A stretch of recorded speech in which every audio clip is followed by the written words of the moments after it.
ನಮಸ್ಕಾರ, ಇದು ಹೆಡ್ಸಿಯನ್ ಸುದ್ದಿವಾಹಿನಿ ಅರ್ಪಿಸುವ ಹೆಡ್ಸಿಯನ್ ನ್ಯೂಸ್. ನಾನು ಪಲ್ಲವಿ. ಈಗ ಮುಖ್ಯಾಂಶಗಳು. ಹಾಸನ ಜಿಲ್ಲೆಯಲ್ಲಿ ಇಳಿಮುಖ ಕಾಣುತ್ತಿರುವ ಕೋವಿಡ್. ಇಂದು ಕೇವಲ 27 ಪಾಸಿಟಿವ್ ಪತ್ತೆ. ಬ್ರಿಟನ್ನಲ್ಲಿ ಹೊಸ ರೂಪ ಪಡೆದುಕೊಂಡಿರುವ ಕೊರೋನಾ ವೈರಸ್. ಹಾಸನ ಜಿಲ್ಲೆಗೆ ಇಂಗ್ಲೆಂಡ್ನಿಂದ 2 ಆಗಮನ. ರೋಗ ಲಕ್ಷಣಗಳಿಲ್ಲದಿದ್ದರೂ ಎಲ್ಲ ಮುನ್ನೆಚ್ಚರಿಕೆ ವಹಿಸಲಾಗಿದೆ. ಜಿಲ್ಲಾಡಳಿತದಿಂದ ಮಾಹಿತಿ. ಜಿಲ್ಲಾದ್ಯಂತ ಶಾಂತಿಯುತ ಮತದಾನ. ಲೋಕಲ್ನಲ್ಲಿ ಸ್ಥಾನ ಗಿಟ್ಟಿಸಲು ಜೆಡಿಎಸ್, ಕಾಂಗ್ರೆಸ್, ಬಿಜೆಪಿ ಬೆಂಬಲಿಗರಿಂದ ಹೆಚ್ಚಿನ ಪ್ರಯತ್ನ. ಮುಕ್ತಾಯಗೊಂಡ ಮೊದಲ ಹಂತದ ಮತದಾನ. ಮತಪೇಟಿಕೆಯಲ್ಲಿ ಭದ್ರಗೊಂಡ ಅಭ್ಯರ್ಥಿಗಳ ಭವಿಷ್ಯ.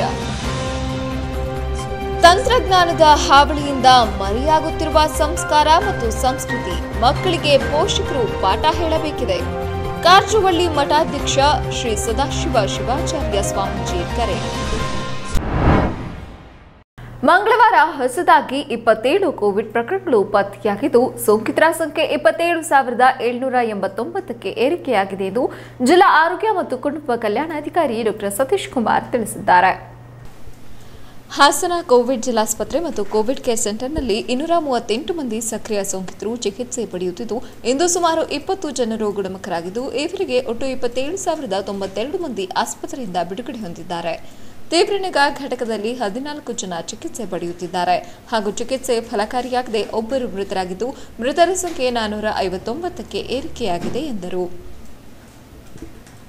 ಇಂದು ಪತ್ತೆಯಾದ ಕೊರೋನಾ ಸೋಂಕು ಪ್ರಕರಣಗಳಲ್ಲಿ ಅರಸೀಕೆರೆ 4, ಬೇಲೂರು 1, ಹಾಸನ 15, ಹೊಳೆನರಸೀಪುರ 4, ಸಕಲೇಶಪುರ 3 ಸೇರಿ ಒಟ್ಟು 27 ಆಗಿದೆ ಎಂದು ವಿವರಿಸಿದರು. ಕೊರೋನಾ ಸೋಂಕು ದಿನೇ ದಿನೇ ಉಲ್ಬಣವಾಗುತ್ತಿರುವ ಹಿನ್ನೆಲೆಯಲ್ಲಿ ಯಾರಿಗಾದರೂ ಉಸಿರಾಟದಲ್ಲಿ ತೊಂದರೆ, ಜ್ವರ, ಶೀತ, ನೆಗಡಿ, ಕೆಮ್ಮು ಏನಾದರೂ ಇದ್ರೆ ಹಿಮ್ಸ್ ಸಾರ್ವಜನಿಕ ಆಸ್ಪತ್ರೆ ಸೇರಿದಂತೆ ಆರೋಗ್ಯ ಕೇಂದ್ರಕ್ಕೆ ಭೇಟಿ ನೀಡಿ ತಪಾಸಣೆಗೆ ಒಳಪಡಬೇಕು ಎಂದು ಮನವಿ ಮಾಡಿದರು. ಒಟ್ಟು ಆಸ್ಪತ್ರೆಯಿಂದ ಬಿಡುಗಡೆಯಾದವರ ಸಂಖ್ಯೆ ಇದುವರೆಗೆ ಜಿಲ್ಲೆಯಲ್ಲಿ 27,092. ಒಟ್ಟು ಆಕ್ಟಿವ್ ಪ್ರಕರಣಗಳು, ಸಕ್ರಿಯ ಪ್ರಕರಣಗಳಿರುವಂಥದ್ದು ಜಿಲ್ಲೆಯಲ್ಲಿ 238. ಇವತ್ತು ಒಬ್ಬರು ಹೊಳೆನರಸೀಪುರ ತಾಲೂಕಿಗೆ ಸೇರಿದವರು ಈ ಒಂದು ಕೋವಿಡ್ ಸಂಬಂಧಿತ ಕಾಯಿಲೆಯಿಂದ ಮೃತಪಟ್ಟಿದ್ದಾರೆ. ಒಟ್ಟು ಮೃತಪಟ್ಟವರ ಸಂಖ್ಯೆ ಜಿಲ್ಲೆಯಲ್ಲಿ ಇದುವರೆಗೆ 459 ಆಗಿದೆ. ಇವರೆಲ್ಲರ ಅಂತ್ಯಕ್ರಿಯೆಯನ್ನು ಸರ್ಕಾರದ ನಿಯಮಾನುಸಾರ ನೆರವೇರಿಸಲಾಗಿದೆ. ICUನಲ್ಲಿ 14 ಜನ ಚಿಕಿತ್ಸೆಯನ್ನು ಪಡಿತಾ ಇದ್ದಾರೆ. ತಾಲೂಕುವಾರು ಅರಸೀಕೆರೆಯಲ್ಲಿ 4 ಪ್ರಕರಣ, ಬೇಲೂರಲ್ಲಿ 1, ಹಾಸನದಲ್ಲಿ 15, ಹೊಳೆನರಸೀಪುರದಲ್ಲಿ 4, ಸಕಲೇಶಪುರದಲ್ಲಿ 3, ಒಟ್ಟು 27 ಪ್ರಕರಣಗಳು ಜಿಲ್ಲೆಯಲ್ಲಿ ವರದಿಯಾಗಿದೆ. ಬ್ರಿಟನ್ ದೇಶದಲ್ಲಿ ಕೋವಿಡ್-19 ಸೋಂಕು ಹೊಸ ರೂಪ ಪಡೆದಿರುವ ಆತಂಕದ ಬೆನ್ನಲ್ಲೇ ಇಂಗ್ಲೆಂಡ್ನಿಂದ ಜಿಲ್ಲೆಗೆ ಆಗಮಿಸಿರುವ 2ರನ್ನು ಗುರುತಿಸಿ ಗಂಟಲು ಮತ್ತು ಮೂಗಿನ ದ್ರವ ಮಾದರಿಗಳನ್ನು ಸಂಗ್ರಹಿಸಲಾಗಿದೆ. 2ರನ್ನು ಪ್ರತ್ಯೇಕವಾಗಿ ಇರಿಸಲಾಗಿದ್ದು, ಪರೀಕ್ಷಾ ವರದಿಗಾಗಿ ಕಾಯಲಾಗುತ್ತಿದೆ. ಎಲ್ಲ ಅಗತ್ಯ ಮುಂಜಾಗ್ರತೆಗಳನ್ನು ವಹಿಸಲಾಗಿದೆ ಎಂದು ಜಿಲ್ಲಾಧಿಕಾರಿ ಆರ್ ಗಿರೀಶ್ ಹಾಗೂ ಜಿಲ್ಲಾ ಆರೋಗ್ಯ ಮತ್ತು ಕುಟುಂಬ ಕಲ್ಯಾಣಾಧಿಕಾರಿ ಡಾ ಸತೀಶ್ ತಿಳಿಸಿದ್ದಾರೆ.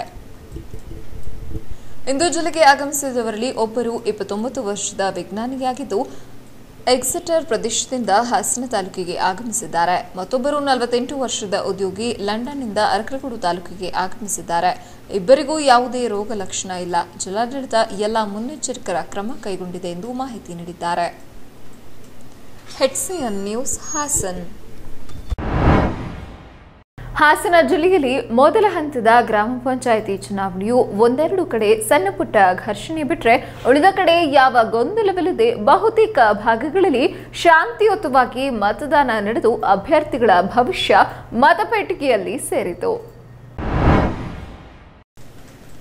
ಮಂಗಳವಾರದಂದು ಬೆಳಗ್ಗಿನಿಂದಲೇ ಮತದಾರರು ಸರದಿ ಸಾಲಿನಲ್ಲಿ ನಿಂತು ಮತದಾನ ಮಾಡಲು ಮುಂದಾದರು. ಮತದಾನದ ವೇಳೆ ಯಾವ ಗೊಂದಲಗಳು ಬಾರದಂತೆ ಮುಂಜಾಗ್ರತವಾಗಿ ಜಿಲ್ಲಾಡಳಿತವು ಮೊದಲೇ ಸಿದ್ಧತೆಯಲ್ಲಿ ತೊಡಗಿದ್ದರಿಂದ ಯಾವ ಸಮಸ್ಯೆಯೂ ಉದ್ಭವವಾಗಲಿಲ್ಲ. ಒಟ್ಟಾರೆ 896 ಮತಗಟ್ಟೆಗಳನ್ನು ಸ್ಥಾಪಿಸಲಾಗಿತ್ತು. ಸ್ಪರ್ಧಾಳುಗಳು ಮತ್ತು ಅವರ ಬೆಂಬಲಿತರು ಗೆಲುವಿಗಾಗಿ ಮತದಾರರ ಬಳಿ ಕೊನೆಯ ಹಂತದ ಕಸರತ್ತುಗಳನ್ನು ನಡೆಸುತ್ತಿರುವುದು ಸಾಮಾನ್ಯವಾಗಿತ್ತು. ಮಧ್ಯಾಹ್ನದ ವೇಳೆಗೆ 100ಕ್ಕೆ 50% ಭಾಗ ಮತದಾನವಾಗಿತ್ತು. ನಂತರ 3 ಗಂಟೆಯ ವೇಳೆಗೆ 70% ಮತದಾನವಾದ ಮಾಹಿತಿ ಲಭ್ಯವಾಗಿದೆ. ಮತದಾನದ ವೇಳೆ ಸಾಮಾಜಿಕ ಅಂತರ ಮತ್ತು ಮಾಸ್ಕ್ ಹಾಗೂ ಸ್ಯಾನಿಟೈಸರ್ ಕಡ್ಡಾಯವಾಗಿತ್ತು. ಆದರೆ ಕೆಲ ಕಡೆ ಸಾಮಾಜಿಕ ಅಂತರ ಮರೆತಂತೆ ಗೋಚರಿಸಿತು. ಗ್ರಾಮ ಪಂಚಾಯಿತಿ ಚುನಾವಣೆ ಹಿನ್ನೆಲೆಯಲ್ಲಿ ಚುನಾವಣೆ ನಡೆಯುವ ಗ್ರಾಮ ಪಂಚಾಯಿತಿ ಮತಕ್ಷೇತ್ರಗಳಲ್ಲಿನ ಎಲ್ಲಾ ಸರ್ಕಾರಿ ಹಾಗೂ ಖಾಸಗಿ ಶಾಲಾ ಕಾಲೇಜುಗಳು, ಅನುದಾನಿತ ಹಾಗೂ ಅನುದಾನ ರಹಿತ ವಿದ್ಯಾಸಂಸ್ಥೆಗಳು, ಎಲ್ಲಾ ಶೈಕ್ಷಣಿಕ ಸಂಸ್ಥೆಗಳು, ರಾಜ್ಯ ಸರ್ಕಾರದ ಕಚೇರಿಗಳು, ಕೇಂದ್ರ ಹಾಗೂ ರಾಜ್ಯ ಸರ್ಕಾರದ ಕಾರ್ಖಾನೆಗಳು, ಉಳಿದ ಕೈಗಾರಿಕಾ ಸಂಸ್ಥೆಗಳು ಕೆಲಸ ನಿರ್ವಹಿಸುತ್ತಿರುವ ಎಲ್ಲಾ ಅರ್ಹ ಮತದಾರರ ನೌಕರರಿಗೆ ಸೀಮಿತವಾದಂತೆ ಕರ್ನಾಟಕ ಪಂಚಾಯಿತಿ ರಾಜ್ ನಿಯಮಗಳನ್ವಯ ವೇತನ ಸಹಿತ ರಜೆ ಘೋಷಿಸಲಾಗಿತ್ತು. ಹಾಸನ ತಾಲೂಕಿನ ಸಾಲ್ಗಾಮೆ ಮತಗಟ್ಟೆಯಲ್ಲಿ ಸ್ವಾತಂತ್ರ್ಯ ಹೋರಾಟಗಾರ 96 ವರ್ಷದ ಸಿದ್ದಪ್ಪ ಮತಗಟ್ಟೆಯ ಸಿಬ್ಬಂದಿ ಸಹಾಯದಲ್ಲಿ ವೀಲ್ಚೇರ್ನಲ್ಲಿ ಬಂದು ಮತದಾನ ಹಕ್ಕು ಚಲಾಯಿಸಿದರು. ದ್ಯಾಪಲಾಪುರ ಗ್ರಾಮದಲ್ಲಿ ಸ್ಟ್ರೋಕ್ ಬಂದು ನಡೆಯಲಾಗದೆ ಕೋಲಿನ ಸಹಾಯದಲ್ಲಿ ಮತದಾನ ಮಾಡಿದರು. ಕೆಲವತ್ತಿ ಗ್ರಾಮದಲ್ಲಿ 75 ವರ್ಷದ ಬೋರಶೆಟ್ಟಿ ಎಂಬುವರು ಕೂಡ ವೀಲ್ಚೇರ್ ಮೂಲಕ ಮತ ಹಾಕಿದರು. ಇನ್ನು ನಿಟ್ಟೂರು ಗ್ರಾಮದಲ್ಲಿ ಒಂದು ಕೈ ಇಲ್ಲದ ಗೌರಕ್ಕ ಬಲಗೈಗೆ ಗುರುತು ಹಾಕಿಸಿಕೊಂಡು ಒಂದು ಕೈನಲ್ಲೇ ಮತದಾನ ಮಾಡಿದರು. ವಯಸ್ಸಾದ ವೃದ್ಧರು ಕೂಡ ಮತದಾನದಲ್ಲಿ ಭಾಗವಹಿಸಿದರು. ಡಿಸೆಂಬರ್ 27ಕ್ಕೆ ಎರಡನೇ ಹಂತದ ಮತದಾನ ಉಳಿದ ತಾಲೂಕುಗಳಲ್ಲಿ ನಡೆಯಲಿದ್ದು, ಮತ ಎಣಿಕೆ ಕಾರ್ಯ ಡಿಸೆಂಬರ್ 30ಕ್ಕೆ ನಡೆಯಲಿದೆ. ಕಳೆದ 2 ದಶಕಗಳಿಂದ ಜೆಡಿಎಸ್ ಭದ್ರಕೋಟೆಯಾಗಿದ್ದ ದ್ಯಾಪಲಾಪುರದಲ್ಲಿ ಅವಿರೋಧ ಆಯ್ಕೆ ಮಾಡಲಾಗುತ್ತಿತ್ತು. ಆದರೆ ಈ ಬಾರಿ ಬಿಜೆಪಿ ಅಭ್ಯರ್ಥಿ ಸ್ಪರ್ಧೆ ಮಾಡಿದ್ದರಿಂದ ಮೊದಲ ಬಾರಿಗೆ ಚುನಾವಣೆ ನಡೆಯುತ್ತಿದ್ದು, ಈ ಗ್ರಾಮದಲ್ಲಿ ಬಿಗಿ ಪೊಲೀಸ್ ಬಂದೋಬಸ್ತ್ ಮಾಡಲಾಗಿದೆ. ಇನ್ನು ಅತಿ ಸೂಕ್ಷ್ಮ ಮತಗಟ್ಟೆ ಎಂದು ಗುರುತಿಸಿರುವ ನಿಟ್ಟೂರು ಗ್ರಾಮ ಪಂಚಾಯಿತಿಯಲ್ಲಿ ಈ ಬಾರಿ ಜೆಡಿಎಸ್ ಮತ್ತು ಕಾಂಗ್ರೆಸ್ ಹಾಗೂ ಬಿಜೆಪಿ ಬೆಂಬಲಿಗರ ನಡುವೆ ತ್ರಿಕೋನ ಸ್ಪರ್ಧೆ ಏರ್ಪಟ್ಟಿದೆ. ಮುನ್ನೆಚ್ಚರಿಕಾ ಕ್ರಮವಾಗಿ ಹೆಚ್ಚಿನ ಪೊಲೀಸ್ ಬಿಗಿ ಬಂದೋಬಸ್ತ್ ಕೂಡ ಮಾಡಲಾಗಿತ್ತು. ಮತಗಟ್ಟೆಯಿಂದ ಸುಮಾರು 100 ಮೀಟರ್ ಅಂತರದವರೆಗೆ ಕೆಂಪು ವಲಯ ಎಂದು ಘೋಷಿಸಿ ಅಂತರ ಕಾಯ್ದುಕೊಂಡು ಮತದಾನ ಮಾಡಲು ಅವಕಾಶ ಮಾಡಿಕೊಟ್ಟಿದ್ರು. 18 ವರ್ಷ ತುಂಬಿದ ಯುವಕ ಯುವತಿಯರು ಮೊದಲ ಬಾರಿಗೆ ನಾನು ಮತದಾನ ಮಾಡುತ್ತಿದ್ದು ಬಹಳ ಖುಷಿಯಾಯಿತು. ಕೋವಿಡ್-19 ಸಂದರ್ಭದಲ್ಲಿ ಜಿಲ್ಲಾಡಳಿತ ಮತದಾನ ಮಾಡಲು ಅಚ್ಚುಕಟ್ಟಿನ ವ್ಯವಸ್ಥೆ ಮಾಡಿದ್ದು, ಉತ್ತಮ ಅಭ್ಯರ್ಥಿಯನ್ನು ಆಯ್ಕೆ ಮಾಡುವಲ್ಲಿ ಅವಕಾಶ ಸಿಕ್ಕಿದೆ ಎಂದು ಮಾಧ್ಯಮದವರ ಬಳಿ ಹೇಳಿಕೊಂಡರು.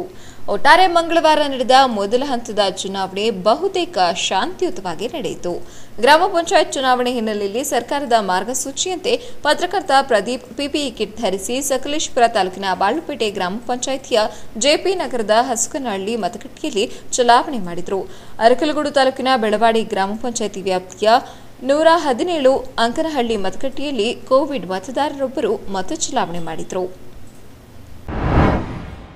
ಸಕಲೇಶಪುರ ತಾಲೂಕಿನಲ್ಲಿ ಯಾವುದೇ ರೀತಿಯ ದೊಡ್ಡ ಅಹಿತಕರ ಘಟನೆ ನಡೆಯದೆ ಗ್ರಾಮ ಪಂಚಾಯಿತಿ ಚುನಾವಣೆ ಮುಕ್ತಾಯಗೊಂಡಿತು. ಸಕಲೇಶಪುರ ತಾಲೂಕಿನ 20 ಗ್ರಾಮ ಪಂಚಾಯಿತಿಗಳಿಗೆ ಚುನಾವಣೆ ನಡೆದಿದ್ದು, ಮುಂಜಾನೆ 7ರಿಂದ ಆರಂಭಗೊಂಡ ಮತದಾನ ಪ್ರಕ್ರಿಯೆ ಮಧ್ಯಾಹ್ನ 3 ಗಂಟೆವರೆಗೆ ಶೇಕಡಾವಾರು ಮತದಾನ ಪ್ರಮಾಣ 64.6 ಆಗಿದ್ದು, ಕೆಲವು ಮತಗಟ್ಟೆಗಳಲ್ಲಿ ನೀರಸ ಪ್ರತಿಕ್ರಿಯೆ ದೊರೆತಿದ್ದರೆ ಕೆಲವು ಮತಗಟ್ಟೆಗಳಲ್ಲಿ ಜನ ಅತಿ ಉತ್ಸಾಹದಿಂದ ಮತದಾನ ಮಾಡಿದರು. ಸಕಲೇಶಪುರ ತಾಲೂಕಿನ ಹಲಸುಲಗಿ ಗ್ರಾಮ ಪಂಚಾಯಿತಿ ವ್ಯಾಪ್ತಿಯ ಗಣೇಶ್ ನಗರದ ಗ್ರಾಮ ಪಂಚಾಯಿತಿ ಅಭ್ಯರ್ಥಿ ಭಾಗೇಶ್ ಎಂಬುವರ ಮೇಲೆ ಪ್ರವೀಣ್ ಎಂಬಾತ ವಿನಾಕಾರಣ ಸೋಮವಾರ ರಾತ್ರಿ ಹಲ್ಲೆ ನಡೆಸಿದ್ದು, ಭಾಗೇಶ್ ಸೊಂಟ ಹಾಗೂ ಕೈಭಾಗಗಳಿಗೆ ತೀವ್ರ ಪೆಟ್ಟು ಬಿದ್ದು ಪಟ್ಟಣದ ಕ್ರಾಫರ್ಡ್ ಆಸ್ಪತ್ರೆಗೆ ದಾಖಲಾಗಿದ್ದು, ಈ ಹಿನ್ನೆಲೆಯಲ್ಲಿ ಪ್ರವೀಣ್ ವಿರುದ್ಧ ದೂರು ನೀಡಿದ್ದಾರೆ. ತಾಲೂಕಿನ ಚಂಗಡಿಹಳ್ಳಿ ಗ್ರಾಮ ಪಂಚಾಯಿತಿ ವ್ಯಾಪ್ತಿಯ ಮತ್ತೂರು ಗ್ರಾಮದ 73 ವರ್ಷದ ಭಾಗ್ಯರತ್ನಮ್ಮ ಎಂಬುವರು ಮತಗಟ್ಟೆಗೆ ಬಂದು ಮತದಾನ ಮಾಡಿ ಹೊರಗೆ ಬಂದು ಕೆಲವೇ ಕ್ಷಣಗಳಲ್ಲಿ ಕುಸಿದು ಬಿದ್ದು ಮೃತರಾಗಿದ್ದಾರೆ. ತಾಲೂಕಿನಲ್ಲಿ ಸಣ್ಣಪುಟ್ಟ ಮಾತಿನ ಚಕಮಕಿ ಬಿಟ್ಟರೆ ಯಾವುದೇ ರೀತಿಯ ದೊಡ್ಡ ಅಹಿತಕರ ಘಟನೆ ಸಂಭವಿಸಿಲ್ಲ. ಹಲಸುಲಗೆ ಮತಗಟ್ಟೆಯ ಮತದಾನ ಮಾಡಿದರು. ಕೌಡಹಳ್ಳಿ ಮತಗಟ್ಟೆಯ ಅಭ್ಯರ್ಥಿ ತಿಮ್ಮಯ್ಯ ಎಂಬುವರ ಅನಾರೋಗ್ಯ ಪೀಡಿತ 95 ವರ್ಷದ ಸಿದ್ದಮ್ಮ ಎಂಬುವರನ್ನ ಹೊತ್ತುಕೊಂಡು ಬಂದು ಮತದಾನ ಮಾಡಿಸಲಾಯಿತು. ಹಲಸುಲಗೆ ಗ್ರಾಮ ಪಂಚಾಯಿತಿ ವ್ಯಾಪ್ತಿಯಲ್ಲಿ ಶತಾಯು 102 ವರ್ಷದ ಬೈರಮ್ಮ ಅವರ ತಂಗಿ 100 ವರ್ಷದ ನಿಂಗಮ್ಮ, ನಾದಿನಿಯರಾದ 100 ವರ್ಷದ ಬೈರಮ್ಮ, 99 ವರ್ಷದ ಬೈರಮ್ಮ ಮತದಾನ ಮಾಡಿದ್ದು ವಿಶೇಷವಾಗಿತ್ತು. ಬಾಗೆ ಗ್ರಾಮ ಪಂಚಾಯಿತಿ ವ್ಯಾಪ್ತಿಯಲ್ಲಿ ಹಲವಾರು ಮಂದಿ ಅಂಗವಿಕಲರು ಮತದಾನ ಮಾಡಿದ್ರು. ಕೆಲವೆಡೆ ತೋಟ ಗದ್ದೆ ಕೆಲಸಗಳನ್ನು ಮಾಡಿಕೊಂಡು ಮತದಾನ ಮಾಡಿದ್ದು ಕಂಡುಬಂದರೆ, ಕೆಲವೆಡೆ ಮತದಾನ ಮಾಡಿ ತೋಟ ಹಾಗೂ ಗದ್ದೆಯ ಕೆಲಸಗಳನ್ನು ಮಾಡುವುದು ಕಂಡುಬಂದಿತು. ಒಟ್ಟಾರೆಯಾಗಿ ತಾಲೂಕಿನಲ್ಲಿ ಯಾವುದೇ ಗೊಂದಲವಿಲ್ಲದೆ ಗ್ರಾಮ ಪಂಚಾಯಿತಿ ಚುನಾವಣೆಯ ಮತದಾನ ನಡೆಯಿತು. ಅದರ ಮೂಲಕ ಬರುವಂಥ ಪ್ರತಿ ಮತದಾರರು ಸಹ ಮಾಸ್ಕನ್ನು ಧರಿಸಿ ಮತ್ತು ಸ್ಯಾನಿಟೈಸರ್ ಉಪಯೋಗಿಸೋದ್ರ ಮೂಲಕ ಅಂತರ ಕಾಪಾಡಿಕೊಂಡು ಮತದಾನ ಮಾಡೋದಕ್ಕೆ ವ್ಯವಸ್ಥೆಯನ್ನು ಮಾಡಿದ್ವಿ. ಮತ್ತು ಎಲ್ಲೆಲ್ಲಿ ನಮ್ಮ ಮತಗಟ್ಟೆಗಳಿದೆ ಅಲ್ಲಿ ರ್ಯಾಂಪ್ ಸಿಸ್ಟಮನ್ನು ಮಾಡಿದ್ವಿ. ಕೆಲವು ಕಡೆ ಎಲ್ಲ ನಾವು ಎಲ್ಲಿ ಅಂಗವಿಕಲರು ಹೆಚ್ಚಾಗಿದ್ದಾರೆ ಅಲ್ಲಿ ವೀಲ್ ಚೇರ್ ವ್ಯವಸ್ಥೆಯನ್ನು ಮಾಡಿಕೊಟ್ಟಿದ್ವಿ. ಮತ್ತು ಚುನಾವಣಾ ಸಿಬ್ಬಂದಿಗಳಿಗೆ ಮತ್ತು ಮತದಾರ ಬರೋದಕ್ಕೆ ಕುಡಿಯೋ ನೀರಿನ ವ್ಯವಸ್ಥೆಯನ್ನು ಸಹ ಮಾಡಿದ್ದಿರುತ್ತದೆ. ಮತ್ತು ಮತದಾನ ಕೇಂದ್ರದ ಹೊರಗಡೆ 100 ಮೀಟರ್ ವ್ಯಾಪ್ತಿಯಲ್ಲಿ ಬರ್ತಕ್ಕಂಥ ಯಾರು ಅಭ್ಯರ್ಥಿಗಳಿರ್ತಾರೆ ಅಲ್ಲಿ ತಾವು ನಿಂತ್ಕೊಂಡು ಮತದಾರರಿಗೆ ಒಂದು ಸ್ಲಿಪ್ಪನ್ನು ಬರ್ಕೊಡೋದಕ್ಕೂ ಸಹ ಇಲ್ಲಿ ನಾವು ಅನುಕೂಲವನ್ನು ಮಾಡಿಕೊಟ್ಟಿದ್ವಿ. ಯಾಕಂದರೆ ಬೂತಲ್ಲಿ ಬಂದಾಗ ಅವರಿಗೆ ಸಮಯ ತಗೊಳ್ಳುತ್ತೆ ಅಂತ ಒಂದು ದೃಷ್ಟಿಯಿಂದ ಮತದಾರ ಪಟ್ಟಿಗಳು ಅವರೇ ತಗೊಂಡು ಏಜೆಂಟ್ರ ಮೂಲಕ ಅದನ್ನು ಪರಿಶೀಲನೆ ಮಾಡಿಸಿ ಅದನ್ನು ನಾವು BLA ಅಂತ ಹೇಳ್ತೀವಿ, ಬ್ಲ್ಯಾಕ್ ಲೆವೆಲ್ ಏಜೆಂಟ್ಸ್ ಅಂತ ನೇಮಕಾತಿ ಮಾಡಿಕೊಂಡಿರೋದಕ್ಕೆ ನಮಗೆ ಅನುಮತಿ ಇರುತ್ತೆ ಸರ್ಕಾರ ಚುನಾವಣಾ ಆಯೋಗದಿಂದ. ಅಂಥದ್ದಕ್ಕೂ ಸಹ ನಾವು ಅವಕಾಶವನ್ನು ಮಾಡಿಕೊಟ್ಟಿದ್ವಿ. ಮತ್ತು ಶಾಂತಿಯುತವಾಗಿ ಎಲ್ಲೂ ಸಹ ಗುಂಪುಗಾರಿಕೆ ಇತ್ಯಾದಿ ಆಗದಂತೆ ಶಾಂತಿಯುತವಾಗಿ ಗೊಂದಲಗಳು ಆಗದಂತೆ ಅದನ್ನು ಚುನಾವಣೆ ಪ್ರಕ್ರಿಯೆಯನ್ನು ಪ್ರಾರಂಭಿಸಿದ್ದು. ಮತ್ತು ಈಗ 2 ಗಂಟೆಗೆ ನಾವು ಒಂದು ಮತದ ಎಷ್ಟು ಮತ ಆಗಿದೆ ಅನ್ನೋದ್ರ ಬಗ್ಗೆನೂ ಮಾಹಿತಿಗಳನ್ನು ಪಡ್ಕೊತಾ ಇದ್ವಿ. ಇದುವರೆಗೂ ನಮ್ಮಲ್ಲಿ ಸುಮಾರು 59ರಿಂದ 62% ಮತದಾನ ಆಗಿದೆ. ಈಗ ಮತ್ತೆ 3 ಗಂಟೆ ನಂತರ ಬರುವಂಥ ಮತದಾನ ಈಗ ತಗೊತಾ ಇದ್ವಿ 2 ಗಂಟೆ ಸಂದರ್ಭದಲ್ಲಿ 2 ಗಂಟೆಗೆ. ಸೊ ಅಂಥ ಒಂದು ವಿಚಾರದಲ್ಲಿ ಉತ್ತಮವಾದಂಥ ಮತದಾನವೂ ಸಹ ನಡೀತಾ ಇದೆ. ಇದು ಗುಡ್ಡಗಾಡು ಪ್ರದೇಶ ಆಗಿರೋದ್ರಿಂದನೂ ಜನ ತುಂಬ ಉತ್ಸುಕರಾಗಿ ತಾವಾಗಿ ಕೆಲಸಗಳಿಗೆ ರಜೆಯನ್ನು ಹಾಕಿ ಮತ್ತು ಹೊರಗಡೆ ಇರತಕ್ಕಂಥವರು ಇವತ್ತು ಮತದಾನ ಮಾಡೋದಕ್ಕೆ ತಮ್ಮ ಸ್ವಇಚ್ಛೆಯಿಂದ ಬರ್ತಾ ಇರ್ತಕ್ಕಂಥದ್ದು ಒಂದು ಪ್ರಶಂಸೆ ಮಾಡ್ತಕ್ಕಂಥದ್ದು. ಯಾಕಂದರೆ ಸ್ಥಳೀಯ ಚುನಾವಣೆಗಳಲ್ಲಿ ಈ ಬಾರಿ ವಿದ್ಯಾವಂತರು ನಿಂತಿದ್ದಾರೆ, ಹೊಸ ಅಭ್ಯರ್ಥಿಗಳು ಸಹ ಇದ್ದಾರೆ. ಇಂದು ರಾಜ್ಯದಲ್ಲಿ ಮೊದಲ ಹಂತದ ಗ್ರಾಮ ಪಂಚಾಯಿತಿ ಚುನಾವಣೆ ನಡೆದಿದ್ದು, ಮುಕ್ತ ಹಾಗೂ ನ್ಯಾಯಸಮ್ಮತ ಚುನಾವಣೆ ನಡೆಸಲು ರಾಜ್ಯ ಚುನಾವಣಾ ಆಯೋಗ ಸಕಲ ಸಿದ್ಧತೆಗಳನ್ನು ಮಾಡಿಕೊಟ್ಟಿತ್ತು. ಕೋವಿಡ್ ಸಂದರ್ಭದಲ್ಲಿಯೇ ಚುನಾವಣೆ ಎದುರಾಗಿದ್ದು, ಪ್ರತಿ ಮತಗಟ್ಟೆಯಲ್ಲಿ ಅಗತ್ಯ ಮುನ್ನೆಚ್ಚರಿಕಾ ಕ್ರಮಗಳನ್ನು ಕೈಗೊಳ್ಳಲಾಗಿದೆ. ಎಲೆಕ್ಟ್ರಾನಿಕ್ ವೋಟಿಂಗ್ ಮೆಷಿನ್ ಬದಲು ಬ್ಯಾಲೆಟ್ ಪೇಪರ್ ಬಳಕೆ ಮಾಡಲಾಗುತ್ತದೆ. ಡಿಸೆಂಬರ್ 22ರಂದು ಮೊದಲ ಹಂತದಲ್ಲಿ ಹಾಗೂ 27ರಂದು ಎರಡನೇ ಹಂತದಲ್ಲಿ ಗ್ರಾಮ ಪಂಚಾಯಿತಿ ಚುನಾವಣೆ ನಡೆಯಲಿದ್ದು, ಡಿಸೆಂಬರ್ 30ರಂದು ಫಲಿತಾಂಶ ಪ್ರಕಟವಾಗಲಿದೆ. ಗ್ರಾಮ ಪಂಚಾಯಿತಿ ಮೊದಲ ಹಂತದ ಚುನಾವಣೆ ಮಂಗಳವಾರ ಬಿರುಸಿನ ಮತದಾನ ನಡೆದಿದೆ. ಪಕ್ಷದ ಚಿಹ್ನೆ ಅಡಿಯಲ್ಲಿ ಚುನಾವಣೆ ನಡೆಯದೇ ಇದ್ರೂ ಬಿಜೆಪಿ, ಕಾಂಗ್ರೆಸ್ ಹಾಗೂ ಜೆಡಿಎಸ್ ಪಾಲಿಗೆ ಈ ಚುನಾವಣೆ ಸಾಕಷ್ಟು ಮಹತ್ವ ಪಡೆದುಕೊಂಡಿದೆ. ಗ್ರಾಮ ಪಂಚಾಯಿತಿ ಚುನಾವಣೆಗಳು ಪಕ್ಷಾತೀತವಾಗಿ ನಡೆಯಬೇಕು. ಆದರೆ ಈ ಬಾರಿಗೆ ಗ್ರಾಮ ಪಂಚಾಯಿತಿ ಚುನಾವಣೆಗೆ 3 ಪಕ್ಷಗಳು ಸಾಕಷ್ಟು ಮಹತ್ವ ನೀಡಿದೆ. 3 ಪಕ್ಷಗಳಿಗೆ ಈ ಚುನಾವಣೆ ಪ್ರತಿಷ್ಠೆಯ ಕಣವಾಗಿದೆ. ಪರೋಕ್ಷವಾಗಿ ಕಾಂಗ್ರೆಸ್, ಬಿಜೆಪಿ ಹಾಗೂ ಜೆಡಿಎಸ್ 3 ರಾಜಕೀಯ ಪಕ್ಷಗಳು ತಮ್ಮ ತಮ್ಮ ಬೆಂಬಲಿತ ಅಭ್ಯರ್ಥಿಗಳನ್ನು ಕಣಕ್ಕಿಳಿಸಿವೆ. ಇದರ ಫಲಿತಾಂಶ ಮುಂದೆ ಬರಲಿರುವ ತಾಲೂಕು ಪಂಚಾಯಿತಿ, ಜಿಲ್ಲಾ ಪಂಚಾಯಿತಿ, ಲೋಕಸಭಾ ಹಾಗೂ ವಿಧಾನಸಭಾ ಸಾರ್ವತ್ರಿಕ ಚುನಾವಣೆ ಮೇಲೆ ಬಹಳಷ್ಟು ಪರಿಣಾಮ ಬೀರಲಿದೆ. ಹೀಗಾಗಿ ಯಾವುದೇ ಚುನಾವಣೆಗೆ ಕಮ್ಮಿ ಇಲ್ಲದಂತೆ ಚುನಾವಣೆ ರಂಗೇರಿದೆ. ಅದರಲ್ಲೂ ಬಿಜೆಪಿ ಈ ಚುನಾವಣೆಯನ್ನ ಸಾಕಷ್ಟು ಮಹತ್ವದ ಚುನಾವಣೆಯನ್ನಾಗಿ ಪರಿಗಣಿಸಿದೆ. ಗ್ರಾಮ ಪಂಚಾಯಿತಿ ಚುನಾವಣೆಯನ್ನ ಗೆಲ್ಲುವಲ್ಲಿ ತಂತ್ರಗಾರಿಕೆ ರೂಪಿಸಿ ಗ್ರಾಮೀಣ ಮಟ್ಟದಲ್ಲಿ ರಾಜ್ಯ ಮಟ್ಟದ ನಾಯಕರು ಪ್ರಚಾರ ನಡೆಸಿದರು. ತಳಮಟ್ಟದಲ್ಲಿ ಪಕ್ಷವನ್ನ ಮತ್ತಷ್ಟು ಬಲಪಡಿಸುವ ನಿಟ್ಟಿನಲ್ಲಿ ಬಿಜೆಪಿ ಈ ಚುನಾವಣೆಯನ್ನ ಬಳಸಿಕೊಳ್ಳುತ್ತಿದೆ. ಈ ಕಾರಣಕ್ಕಾಗಿ ಪಕ್ಷ ಬೆಂಬಲಿತ ಅಭ್ಯರ್ಥಿಗಳ ಪರವಾಗಿ ಬಿರುಸಿನ ಪ್ರಚಾರ ನಡೆಸಿದೆ. ಇನ್ನು ಕಾಂಗ್ರೆಸ್ ಪಕ್ಷವು ಗ್ರಾಮ ಪಂಚಾಯಿತಿ ಚುನಾವಣೆಗೆ ಮಹತ್ವ ನೀಡಿದೆ. ಆದರೆ ಕಾಂಗ್ರೆಸ್ನಲ್ಲಿ ಅಷ್ಟೊಂದು ಉತ್ಸಾಹದ ಪ್ರಚಾರ ಕಂಡುಬರುತ್ತಿರಲಿಲ್ಲ. ಕೆಪಿಸಿಸಿ ಅಧ್ಯಕ್ಷ ಡಿಕೆ ಶಿವಕುಮಾರ್ ಪಂಚಾಯಿತಿ ಫೈಟ್ ಗೆಲ್ಲುವ ನಿಟ್ಟಿನಲ್ಲಿ ಕೆಲವೊಂದು ಸಭೆಗಳನ್ನು ನಡೆಸಿದ್ದಾರೆ. ಆದರೆ ಕಾಂಗ್ರೆಸ್ನಲ್ಲಿ ಹೆಚ್ಚಿನ ಉತ್ಸಾಹ ಕಂಡುಬಂದಿಲ್ಲ. ಜೊತೆಗೆ ಜೆಡಿಎಸ್ ಕೂಡ ಗ್ರಾಮ ಪಂಚಾಯಿತಿ ಚುನಾವಣೆಯನ್ನ ಗಂಭೀರವಾಗಿ ಪರಿಗಣಿಸಿರುವುದಾಗಿ ಹೇಳಿಕೊಳ್ಳುತ್ತಿದ್ದರೂ ಅವರಲ್ಲೂ ಹೆಚ್ಚಿನ ಉತ್ಸಾಹ ಕಂಡುಬಂದಿರಲಿಲ್ಲ. ಚುನಾವಣಾ ತಯಾರಿಗಿಂತ ಕಾಂಗ್ರೆಸ್ ಹಾಗೂ ಜೆಡಿಎಸ್ ರಾಜಕೀಯ ಆರೋಪ ಪ್ರತ್ಯಾರೋಪದಲ್ಲೇ ಹೆಚ್ಚಿನ ಸಮಯ ಕಳೆದಿವೆ ಎಂಬುದಂತೂ ಸತ್ಯ. ಎರಡನೇ ಹಂತದ ಮತದಾನ 28ರಂದು ನಡೆಯಲಿದ್ದು, ಕೋವಿಡ್ ಕಾರಣಕ್ಕಾಗಿ ಸಾಕಷ್ಟು ಮುನ್ನೆಚ್ಚರಿಕೆಯನ್ನು ವಹಿಸಿಕೊಳ್ಳಲಾಗಿದೆ. ಒಟ್ನಲ್ಲಿ ಗ್ರಾಮ ಪಂಚಾಯಿತಿ ಚುನಾವಣೆ ಸಾಕಷ್ಟು ಮಹತ್ವ ಪಡೆದುಕೊಂಡಿದೆ. ತಳಮಟ್ಟದಲ್ಲಿ ಪಕ್ಷದ ಬೇರುಗಳು ಗಟ್ಟಿಗೊಂಡರೆ ಮುಂದಿನ ಚುನಾವಣೆಗೂ ಇದು ಪರಿಣಾಮ ಬೀರಲಿದೆ. ಮೊದಲ ಹಂತದಲ್ಲಿ 117 ತಾಲೂಕುಗಳಲ್ಲಿ ಲೋಕಲ್ ಫೈಟ್ ನಡೆದಿದೆ. 48,048 ಸ್ಥಾನಗಳಿಗೆ ಹಣಾಹಣಿ ನಡೆದಿದ್ದು, ಒಟ್ಟು 23,706 ಮತಗಟ್ಟೆಗಳಲ್ಲಿ 1,17,383 ಅಭ್ಯರ್ಥಿಗಳ ಭವಿಷ್ಯ ನಿರ್ಧಾರವಾಗಲಿದೆ. ಚುನಾವಣೆಗೆ ನಾಮಪತ್ರ ಸಲ್ಲಿಸಿದ್ದ 4,377 ಅಭ್ಯರ್ಥಿಗಳು ಈಗಾಗಲೇ ಅವಿರೋಧ ಆಯ್ಕೆಯಾಗಿದ್ದಾರೆ. ಒಟ್ಟು 3,019 ಗ್ರಾಮ ಪಂಚಾಯಿತಿಗಳಿಗೆ ಚುನಾವಣೆ ನಡೆಯಲಿದೆ. ಈ ಪೈಕಿ 24 ಗ್ರಾಮ ಪಂಚಾಯಿತಿಗಳ ವ್ಯಾಪ್ತಿಯ ಮತದಾರರು ಹಲವು ಕಾರಣಗಳಿಂದ ಚುನಾವಣೆಗೆ ಬಹಿಷ್ಕಾರ ಮಾಡಿದ್ದಾರೆ. ಹಾಸನ ಜಿಲ್ಲೆಯಲ್ಲಿ ಗ್ರಾಮ ಪಂಚಾಯಿತಿ ಚುನಾವಣೆ ನಡೆದಿದ್ದು, ಜಿಲ್ಲೆಯಲ್ಲಿ ಇದೀಗ ಕಾಂಗ್ರೆಸ್, ಜೆಡಿಎಸ್ ಮತ್ತು ಬಿಜೆಪಿ ಈ 3 ರಾಜಕೀಯ ಪಕ್ಷಗಳು ಪ್ರತಿಷ್ಠೆಯಾಗಿ ತೆಗೆದುಕೊಂಡಿದ್ದು, ಇದೇ ಪ್ರಥಮ ಬಾರಿಗೆ ಬಿಜೆಪಿ ಕೂಡ ಪಾರಮ್ಯ ಸಾಧಿಸಲು ಹವಣಿಸುತ್ತಿದೆ. ಹಾಸನ ಜಿಲ್ಲೆಯಲ್ಲಿ ಮೊದಲ ಹಂತದಲ್ಲಿ ಚುನಾವಣೆ ನಡೆಯುತ್ತಿರುವ 4 ತಾಲೂಕುಗಳ 125 ಗ್ರಾಮ ಪಂಚಾಯತ್ಗಳ 1703 ಸದಸ್ಯ ಸ್ಥಾನಕ್ಕೆ ಒಟ್ಟಾರೆ 3867 ಮಂದಿ ಅಂತಿಮ ಸ್ಪರ್ಧಾ ಕಣದಲ್ಲಿ ಉಳಿದಿದ್ದಾರೆ. ಮೊದಲ ಹಂತದಲ್ಲಿ ಚುನಾವಣೆ ನಡೆಯುತ್ತಿರುವ ಹಾಸನ, ಸಕಲೇಶಪುರ, ಅರಕಲಗೂಡು ಮತ್ತು ಚನ್ನರಾಯಪಟ್ಟಣ ತಾಲೂಕುಗಳಲ್ಲಿ 34 ಸದಸ್ಯ ಸ್ಥಾನಗಳಿಗೆ ಯಾವುದೇ ನಾಮಪತ್ರ ಸಲ್ಲಿಕೆಯಾಗಿಲ್ಲ. 197 ಸ್ಥಾನಗಳಿಗೆ ಅವಿರೋಧ ಆಯ್ಕೆ ನಡೆದಿದೆ. ಚುನಾವಣೆ ನಡೆಯಲಿರುವ 1472 ಸದಸ್ಯ ಸ್ಥಾನಗಳಿಗೆ 3867 ಅಭ್ಯರ್ಥಿಗಳು ಸ್ಪರ್ಧಿಸಿದ್ದಾರೆ. ಸಕಲೇಶಪುರ ತಾಲೂಕಿನ ಕನಿಷ್ಠ 26 ಗ್ರಾಮಗಳ ಜನ ಇಂದು ನಡೆಯಬೇಕಿದ್ದ ಗ್ರಾಮ ಪಂಚಾಯತ್ ಚುನಾವಣೆಯನ್ನು ಬಹಿಷ್ಕರಿಸಿದ್ದಾರೆ. ಅಸಲಿಗೆ 2020 ಡಿಸೆಂಬರ್ ಅಂತ್ಯದೊಳಗೆ ಕಸ್ತೂರಿ ರಂಗನ್ ವರದಿಯನ್ನು ಜಾರಿ ಮಾಡುವಂತೆ ಸುಪ್ರೀಂ ಕೋರ್ಟ್ ಕೇಂದ್ರ ಸರ್ಕಾರಕ್ಕೆ ತಾಕೀತು ಮಾಡುತ್ತಿದ್ದಂತೆ ವರದಿಯನ್ನು ಜಾರಿ ಮಾಡುವುದಾಗಿ ಕೇಂದ್ರ ಸರ್ಕಾರ ನ್ಯಾಯಾಲಯಕ್ಕೆ ಅಫಿಡವಿಟ್ ಸಲ್ಲಿಸಿದೆ. ಹೀಗಾಗಿ ಕಸ್ತೂರಿ ರಂಗನ್ ವರದಿಯಿಂದ ಕೊಡಗು, ಹಾಸನ, ಚಿಕ್ಕಮಗಳೂರು ಸೇರಿದಂತೆ ಮಲೆನಾಡು ಭಾಗದ ಜನ ತಮ್ಮ ನೆಲೆಯನ್ನ ಕಳೆದುಕೊಳ್ಳುವ ಭೀತಿಯನ್ನ ಎದುರಿಸುತ್ತಿದ್ದಾರೆ. ಹೀಗಾಗಿ ಕಸ್ತೂರಿ ರಂಗನ್ ವರದಿ ಜಾರಿಯಾಗಬಾರದು, ಅದನ್ನು ಹಿಂಪಡೆಯಬೇಕು ಎಂದು ಒತ್ತಾಯಿಸಿ ಹಾಸನದ ದೇವಾಲಕೆರೆ, ಹೆಗ್ಗದ್ದೆ, ಹೊಂಗಡಹಳ್ಳ ಮತ್ತು ಹೆತ್ತೂರು ಸೇರಿದಂತೆ ಹಲವಾರು ಗ್ರಾಮ ಪಂಚಾಯತ್ಗಳಲ್ಲಿ ಚುನಾವಣೆಯ ಬಹಿಷ್ಕಾರ ಮಾಡಲಾಗಿದೆ. ಇದಲ್ಲದೆ ಗ್ರಾಮಸ್ಥರು ಚುನಾವಣೆಯನ್ನೇ ಬಹಿಷ್ಕಾರ ಮಾಡಿದ ಪರಿಣಾಮ ಕಣದಲ್ಲಿ ಯಾರೂ ಸ್ಪರ್ಧಿಗಳೇ ಇಲ್ಲದಂತಾಗಿದೆ.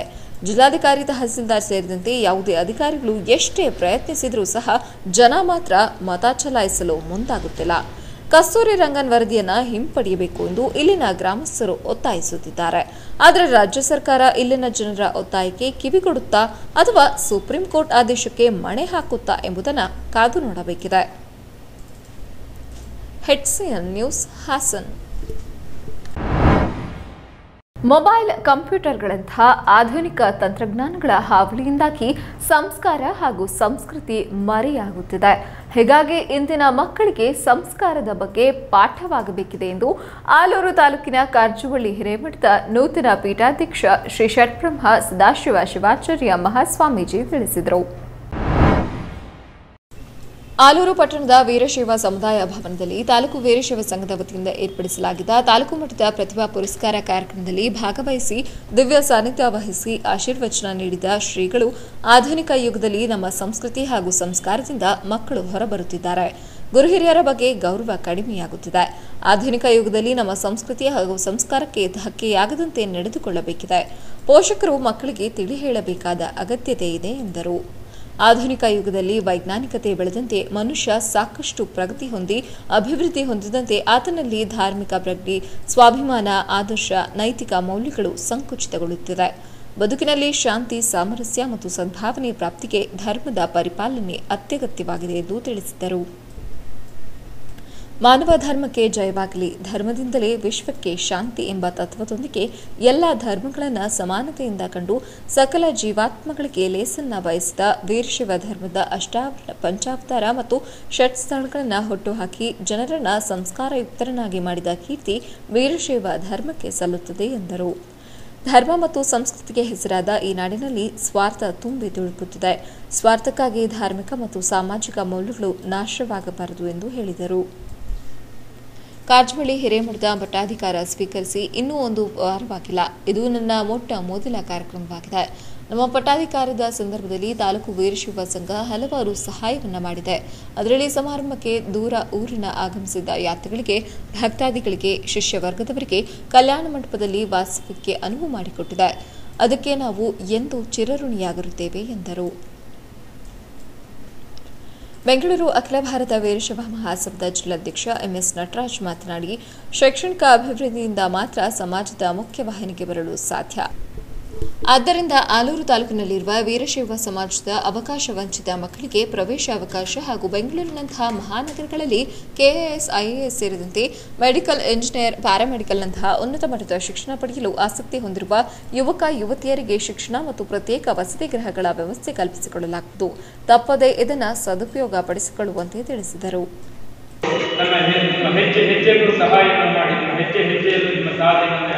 ಸಾಧನೆಯನ್ನು ಗುರುತಿಸಿ ನಿಮ್ಮ ದೂರವನ್ನು ಪ್ರಯಾಣ ಮಾಡಲಿಕ್ಕೆ ನಿಮಗೆ ಸಹಾಯ ಮಾಡುತ್ತೆ ಅಂತ ಈ ಸಂದರ್ಭದಲ್ಲಿ ಎಲ್ಲರೂ ಹೇಳಿದ್ದಾರೆ. ಅವರ ಪರವಾಗಿ ನಾವು ಇನ್ನೊಂದು ಸಲ ಹೇಳ್ತಾ ಇದ್ದೀವಿ.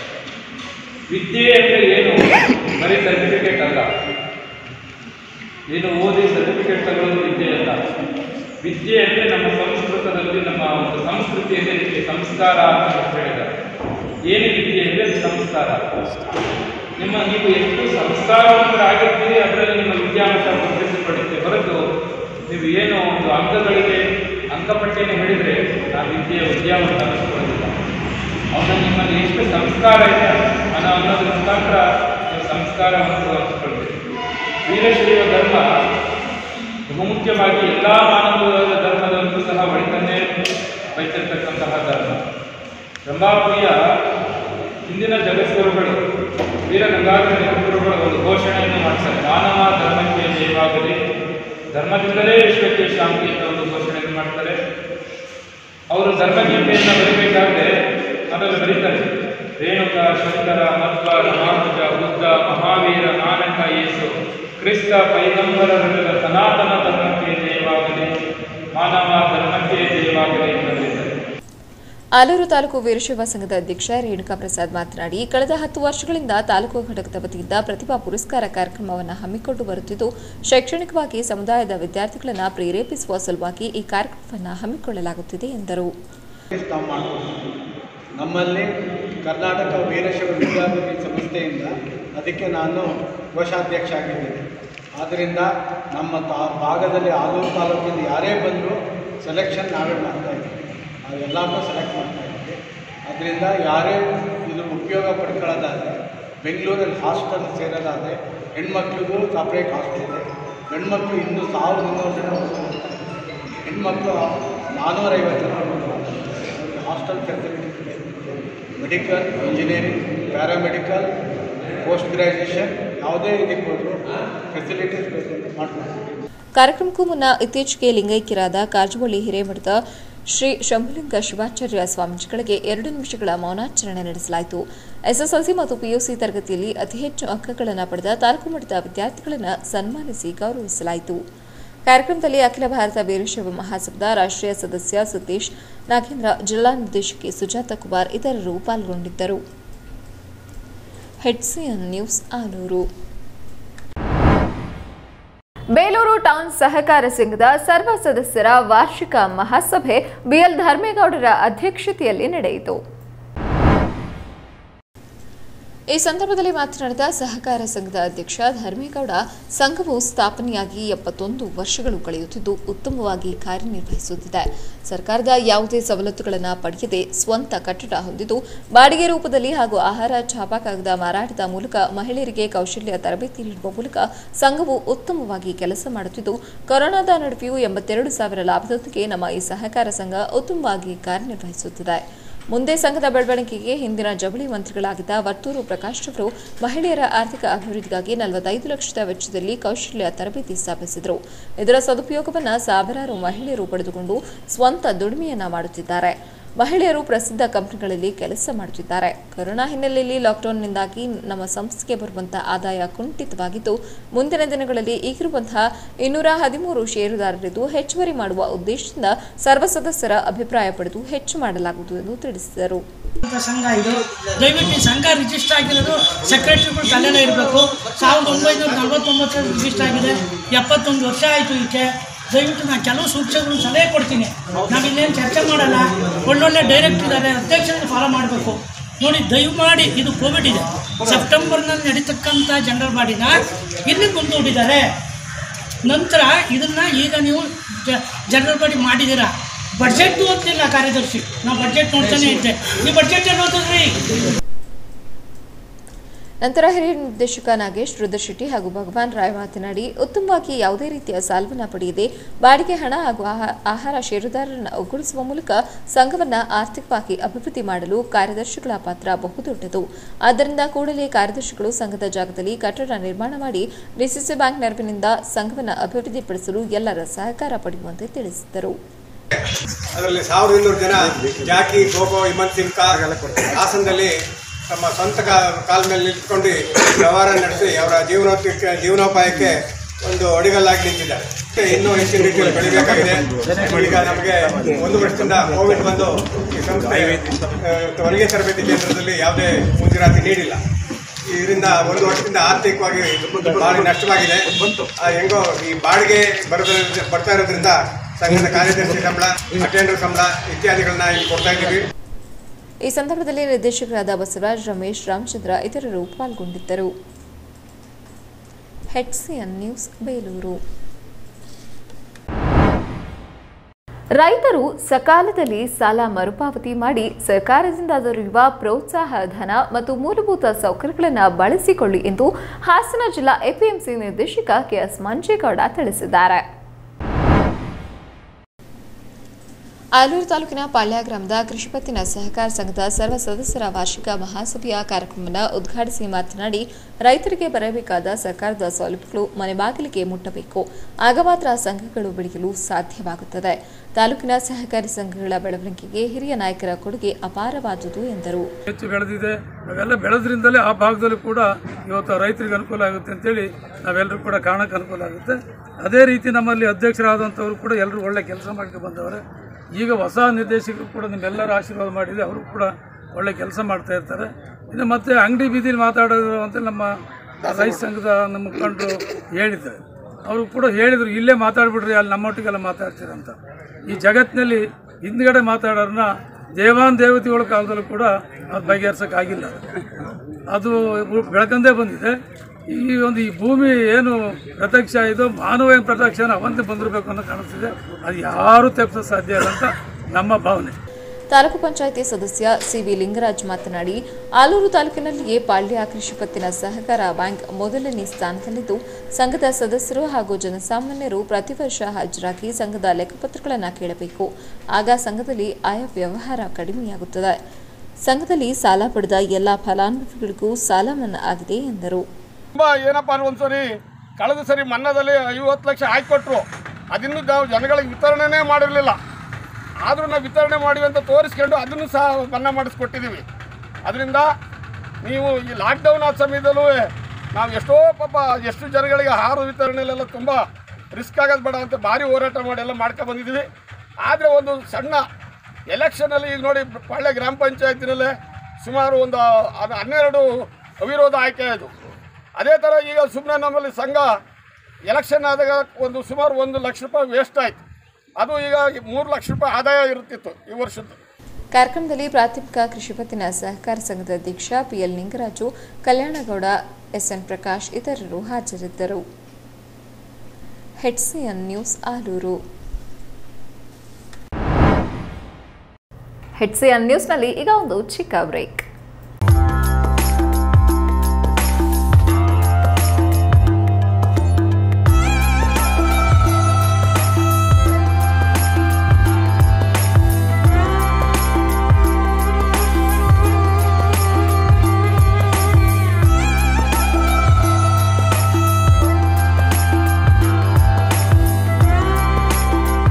ಪವಿತ್ರ ವಿವಾಹ ವಧುವಿನ ಸಂಗ್ರಹಗಳು. ನಮ್ಮ ವಿವಾಹ ಆಭರಣ ಯೋಜನೆಗಳಾದ ಬಂಧನ, ಸಿಂಧೂರ ಮತ್ತು ಸುಮಂಗಲ ಇವುಗಳಿಂದ ಆಯ್ಕೆ ಮಾಡಿ. ಭೀಮಾ, ಬೆಂಗಳೂರು, ಉಡುಪಿ, ಹಾಸನ, ಮಂಗಳೂರು, ಶಿವಮೊಗ್ಗ ಮತ್ತು ವಿಜಯವಾಡ. ಷರತ್ತುಗಳು ಮತ್ತು ನಿಬಂಧನೆಗಳು ಅನ್ವಯಿಸುತ್ತವೆ. Haryana handlooms. Haryana handlooms. Haryana handlooms. Haryana handlooms ಸುಮಾರು 10 ವರ್ಷಗಳಿಂದ ಹಾಸನದ ಜನತೆಗೆ ಸೇವೆ ನೀಡುತ್ತಾ ಬಂದಿರುವ ಹರಿಯಾಣ ಹ್ಯಾಂಡ್ಲೂಮ್ಸ್. ಹರಿಯಾಣ ಹ್ಯಾಂಡ್ಲೂಮ್ಸ್. ನಮ್ಮಲ್ಲಿ ಹ್ಯಾಂಡ್ಲೂಮ್ಸ್ ವಸ್ತುಗಳು ನಿಮ್ಮ ಕೈಗೆಟುಕುವ ದರದಲ್ಲಿ ನಮ್ಮಲ್ಲಿ ದೊರೆಯುತ್ತವೆ.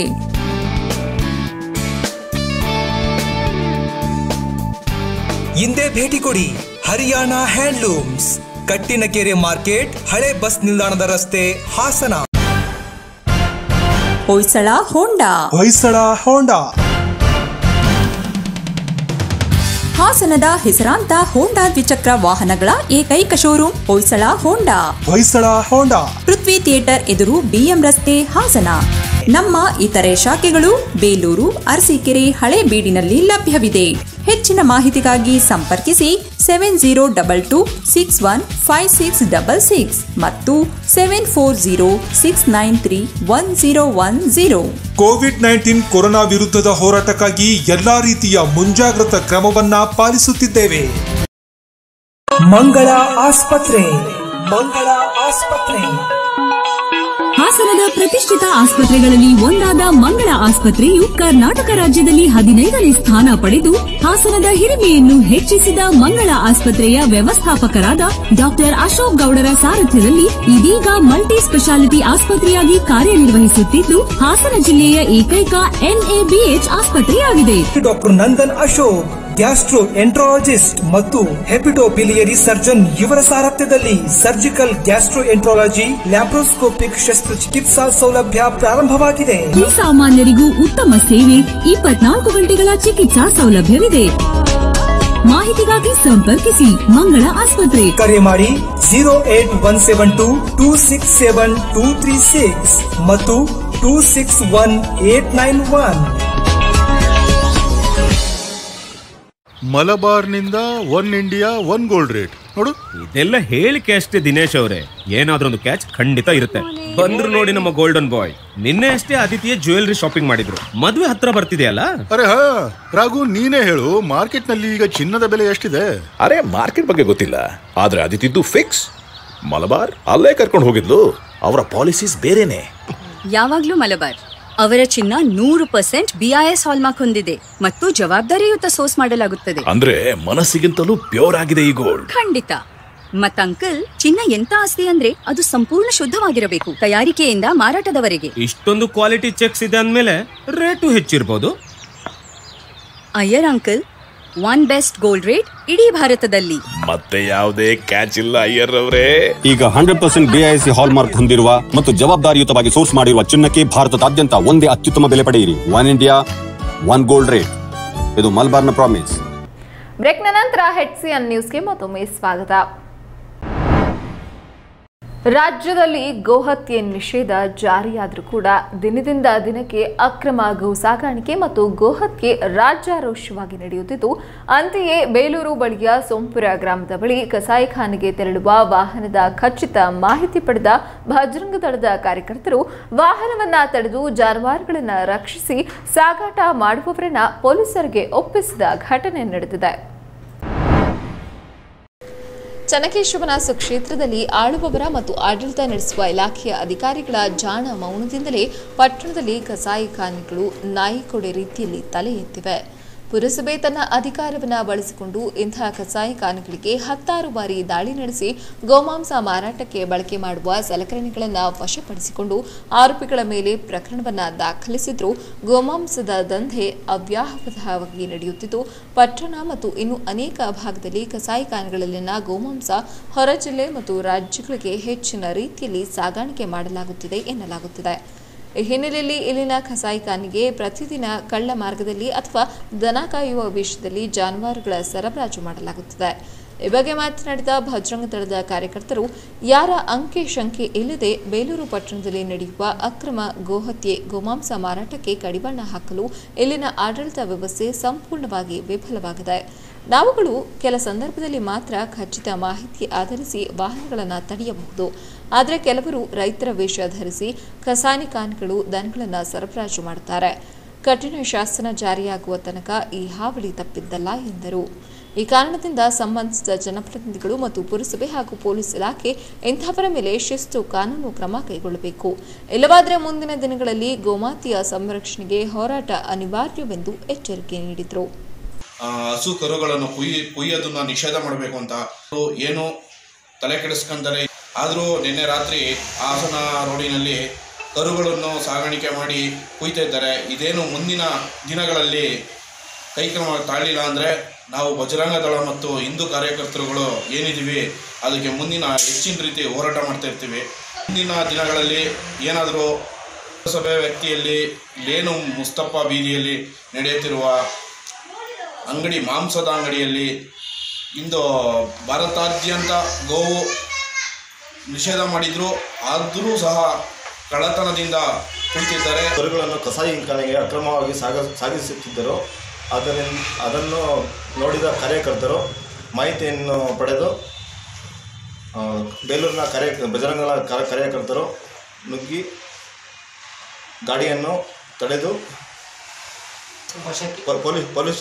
ಪೊಲೀಸ್ ಠಾಣೆಗೆ ದಾಖಲಿಸಿ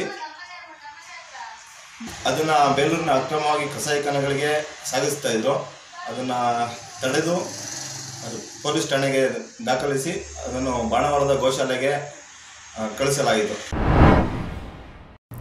ಕೊನೆಯಲ್ಲಿ ಮತ್ತೊಮ್ಮೆ ಮುಖ್ಯಾಂಶಗಳು. ಹಾಸನ ಜಿಲ್ಲೆಯಲ್ಲಿ ಇಳಿಮುಖ ಕಾಣುತ್ತಿರುವ ಕೋವಿಡ್, ಇಂದು ಕೇವಲ 27 ಪಾಸಿಟಿವ್ ಪತ್ತೆ. ಬ್ರಿಟನ್ನಲ್ಲಿ ಹೊಸ ರೂಪ ಪಡೆದುಕೊಂಡಿರುವ ಕೊರೋನಾ ವೈರಸ್, ಹಾಸನ ಜಿಲ್ಲೆಗೆ ಇಂಗ್ಲೆಂಡ್ನಿಂದ 2 ಆಗಮನ. ರೋಗ ಲಕ್ಷಣಗಳಿಲ್ಲದಿದ್ದರೂ ಎಲ್ಲ ಮುನ್ನೆಚ್ಚರಿಕೆ ವಹಿಸಲಾಗಿದೆ, ಜಿಲ್ಲಾಡಳಿತದಿಂದ ಮಾಹಿತಿ. ಜಿಲ್ಲಾದ್ಯಂತ ಶಾಂತಿಯುತ ಮತದಾನ, ಲೋಕಲ್ನಲ್ಲಿ ಸ್ಥಾನ ಗಿಟ್ಟಿಸಲು ಜೆಡಿಎಸ್, ಕಾಂಗ್ರೆಸ್, ಬಿಜೆಪಿ ಬೆಂಬಲಿಗರಿಂದ ಹೆಚ್ಚಿನ ಪ್ರಯತ್ನ. ಮುಕ್ತಾಯಗೊಂಡ ಮೊದಲ ಹಂತದ ಮತದಾನ, ಮತಪೇಟಿಕೆಯಲ್ಲಿ ಭದ್ರಗೊಂಡ ಅಭ್ಯರ್ಥಿಗಳ ಭವಿಷ್ಯ. ತಂತ್ರಜ್ಞಾನದ ಹಾವಳಿಯಿಂದ ಮರೆಯಾಗುತ್ತಿರುವ ಸಂಸ್ಕಾರ ಮತ್ತು ಸಂಸ್ಕೃತಿ, ಮಕ್ಕಳಿಗೆ ಪೋಷಕರು ಪಾಠ ಹೇಳಬೇಕಿದೆ. ಕಾರಜೋವಳ್ಳಿ ಮಠಾಧ್ಯಕ್ಷ ಶ್ರೀ ಸದಾಶಿವ ಶಿವಾಚಾರ್ಯ ಸ್ವಾಮೀಜಿ ಕರೆ. ಇಷ್ಟೊತ್ತು ನೀವು ನೋಡಿದ್ದು ಹಾಸನದ ಸುದ್ದಿ ಅಂದ್ರೆ HCN ನ್ಯೂಸ್.